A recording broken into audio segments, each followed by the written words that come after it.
Salut les amis et bienvenue chez Canada Auto. Aujourd'hui je vous présente le Nissan Frontier. J'espère que cette vidéo vous plaira. Si vous voulez voir d'autres modèles, n'hésitez pas à nous faire des recommandations dans les commentaires ou alors abonnez-vous pour ne rater aucune des nouveautés automobiles qu'on va mettre sur la chaîne. Sans plus tarder, on va faire le tour de ce véhicule. En fait, ce véhicule mais pas ce modèle là.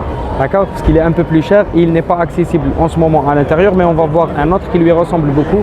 Tous ces détails, le prix, le moteur, les options dans cette vidéo. Ne bougez pas, à tout de suite.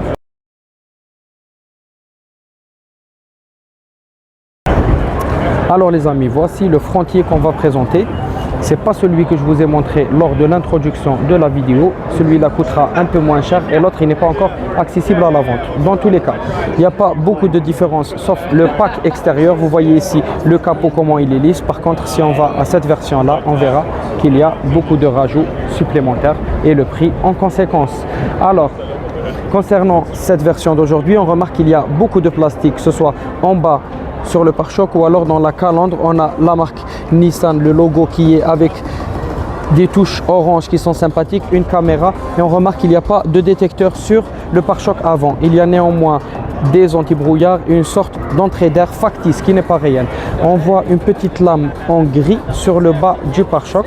Si on recule un peu pour vous donner une idée plus globale de l'avant du véhicule. Alors, latéralement, voici notre pick-up avec des marchepieds fixes et on verra qu'il a des jantes juste superbes mais un peu trop petits pour son volume. Donc c'est des jantes bicolores. On voit que il y a du noir ainsi que du chrome à l'intérieur, mais c'est des jantes de 17 pouces.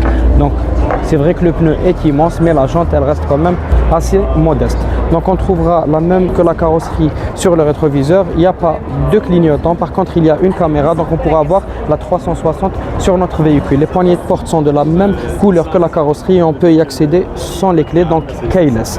On remarquera la trappe à essence, donc c'est un moteur essence qu'on va voir par la suite. Donc on va parler, quand on va parler de ses performances avant de parler du prix. On remarque l'arrière de ce véhicule qui est très joli avec la signature Frontier. On a une lumière à LED et puis le pare-choc qui est de la même couleur que la carrosserie avec des petits détecteurs d'obstacles ici et là et une caméra pour clôturer notre vision 360. On a une petite lumière en haut sympathique et des rajouts pour permettre de fixer vos objets à l'arrière de notre benne. Un joli sympathique camion avec une sortie d'échappement latérale.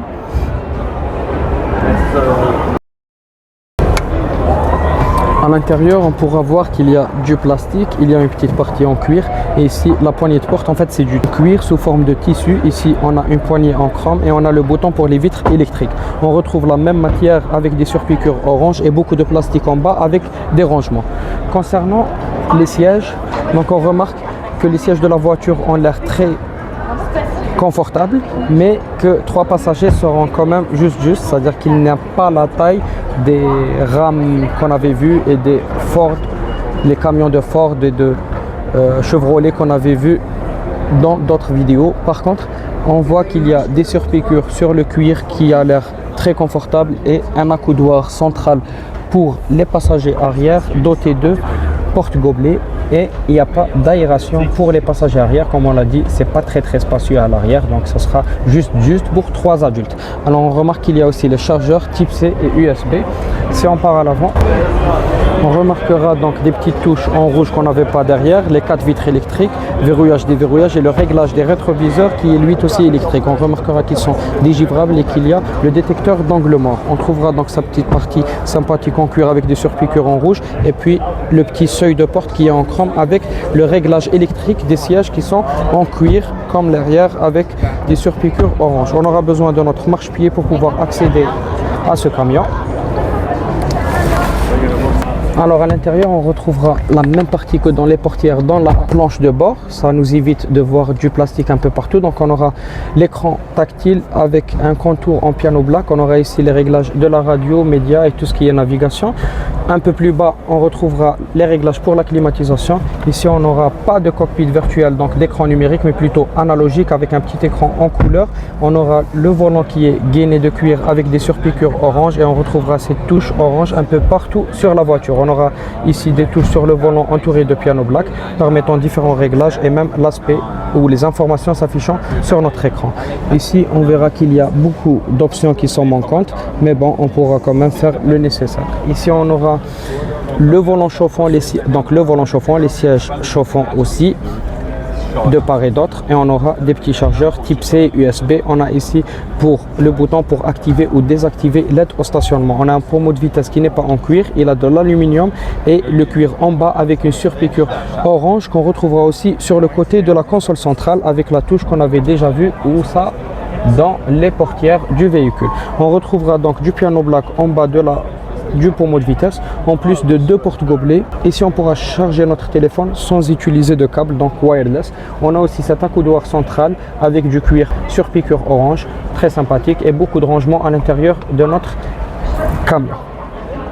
Donc à l'aide de ces boutons-là, on pourra régler tout ce qui est volume, régulateur de vitesse, limitateur de vitesse, qu'il soit adaptatif ou pas. Ici, on a le petit coucou de l'autre fille et puis le miroir central qui pourra devenir teinté automatiquement, donc photodiode, on n'a pas besoin de le faire manuellement. On a une petite lumière et puis ici la commande pour le toit ouvrant de la voiture qui est tout petit mais au moins elle en dispose. On va voir maintenant les performances et le prix du véhicule. Donc on a deux versions qui s'offrent à nous. Donc les deux ont la même motorisation, à savoir le V6 de 3,8 litres avec 310 chevaux. Donc c'est déjà pas mal pour le gabarit de la voiture. Pour la consommation, elle est de 10,5 litres. Et là, vous arrivez à voir le prix, c'est celui du moins cher. Donc là, cabine double dans tous les cas, il est à 54 700. Et pour la Luxe Pro, elle sera à 58 200. Et le modèle qu'on a présenté, c'est ce premier-là.